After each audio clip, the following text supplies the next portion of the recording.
Hello everybody, welcome back to the channel. This is going to be I'm going to just be talking, okay?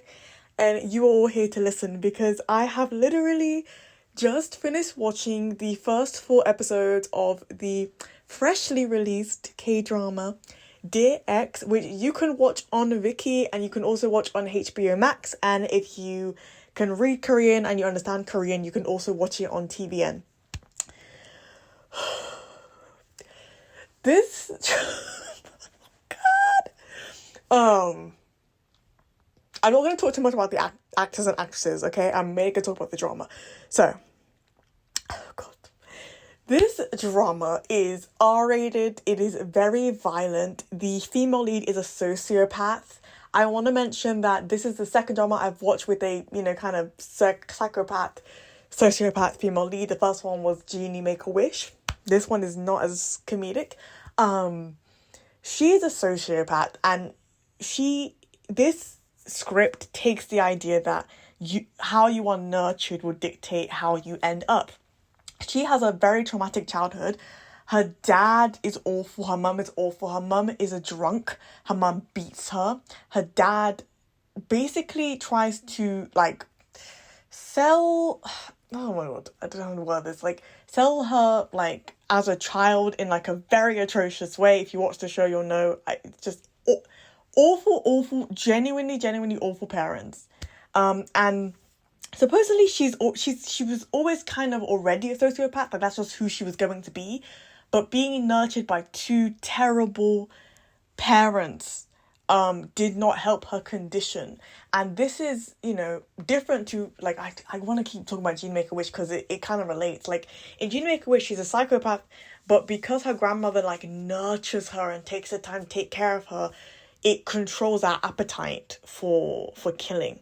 But here, there's nobody to actually nurture her, so any appetite she has for horrible things is bolstered by people's terrible treatment of her. She's not nurtured at any point.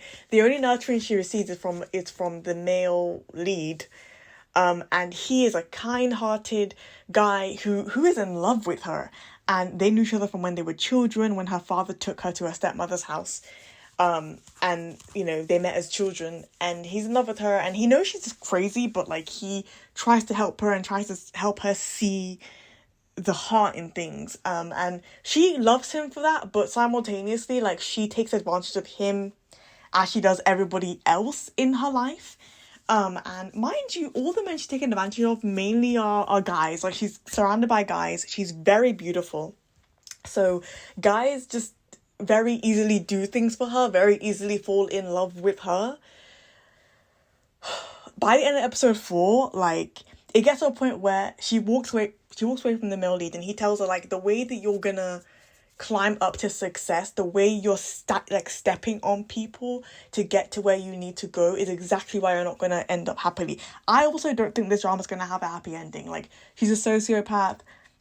She's the embodiment of why I think it's important that we don't take revenge in our own hands. There are so many negative consequences of just doing everything yourself and thinking you don't need help, or thinking, I'm going to go attack this people myself because I feel like this. You simply can't, even though it's difficult, even though it's hard, even though her dad was attacking her, even as a teenager, just kept coming for her in the most atrocious way. It really is best to actually not just let time do its thing. I think whenever I watch sort of thriller, revenge, dark dramas, that's one thing that I learned. You really need to let things just kind of be. And I do find it interesting that, the first 4 episodes, she doesn't have any female friends. She talks to girls at school, but all her friends are guys, and even then she's using them. And the way she obtains power by the end of episode 4 is by becoming an actress. An agency basically is hey, we're gonna make sure that you don't get into trouble with the police because she kills her father. She plans it by basically not making this guy do it, but doing things that would make this guy think he's doing the right thing. She manipulated him in a way he didn't even see coming. He ended up in jail. So she ends up with this agency, and they're we're going to help you get the power you need to be strong in the world. But realistically, the agency has the her police records kind of locked up. So that's the kind of thing she's got on the back end, right? It's like this success is built on something very evil, and even these people are holding it against you. It's not a gift, and she knew that, but she thought, I want power. It's like power. I think right now at the moment, power must be from the show. I feel like power must be obtained slowly but surely. You need to do things the right way, regardless of the circumstances that you kind of grew up in. And even if you grew up in really miserable circumstances, it does not excuse the way that she uses her condition to manipulate people around her. And me personally, I love the male lead. Like, if she could actually listen to him, somebody who's kind-hearted, because he does things the right way, right? Like, the male lead sees evil and just he acts accordingly to, I guess, let's say, to the rule of law. Do not kill, all those kind of things, right? Like, he doesn't disagree with, like, how she feels. It's just the way they go about it. Like, he calls in her dad as a kid so the dad can go to prison, right? But she's thinking, I just want to kill him. He's not even capable of killing. Like, he's like, I can do anything for you, but I can't kill. The difference between a kind-hearted person and her, essentially. And I love him for being who he is and sticking to it and telling her, the way you're going about it is not healthy. Like, I'm in love with you, I love you, but this is not healthy. And in this context, I think it is actually true love from his end, because he's really trying to make sure she doesn't go down a dark path. Unfortunately, by the end of episode 4, she goes down a dark path. And I'm not gonna lie, it all started in high school. When she was coming for that girl in high school that was coming for her, mainly because the girl was spreading rumors that she was an orphan, like, that's when I knew, like, this girl's dark. Because I'm like, it's high school, you don't need to make such a big deal out of it, but she did. All her problems, like, everything bad for her started in high school. And then it kind of kicked off when she was going to go to university to study law, but then, like, her dad stole her tuition money and beat her up. And she was in hospital for 3 days. So she missed the deadline to, like, go to school and, like, lost her, like, position at the school. Like, a lot of messed up things happened to her. But I think the lesson here in the first 4 episodes is that, like, that doesn't excuse her behavior. It doesn't excuse what she does, you know? Like, it's not an excuse for it. And I think the show wants us to look to the male lead as an example of how to act in really miserable circumstances. The show's not going to reward her behaviour, and so far it really hasn't. She's just suffered more and more and more.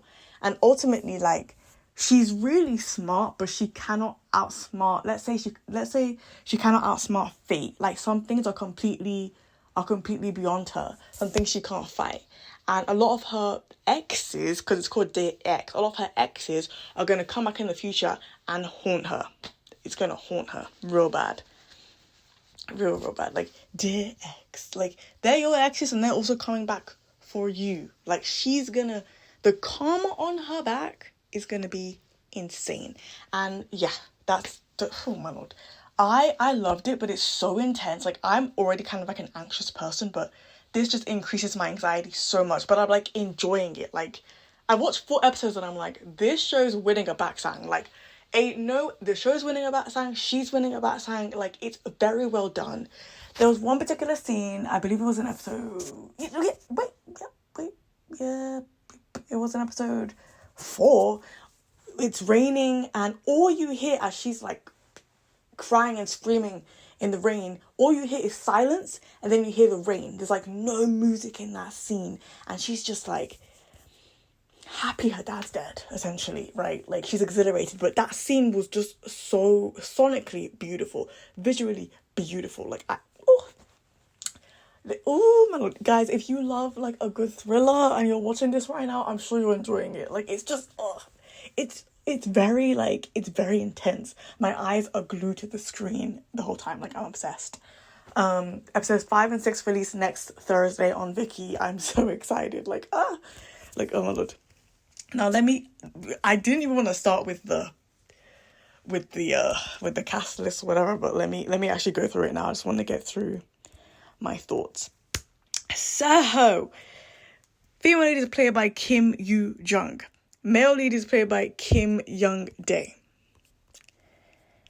That's all I'm going to say to you. Okay. And, oh my lord. It's gonna have 12 episodes, so 4 released right now, 2 next week, so it will finish probably in the next 3 weeks.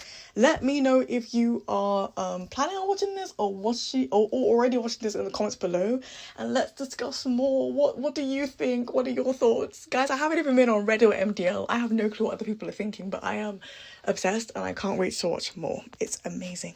Thank you for listening. Bye bye. If you like my channel, please subscribe. If you like this video, please hit the like button below. Thanks so much for listening. Bye bye.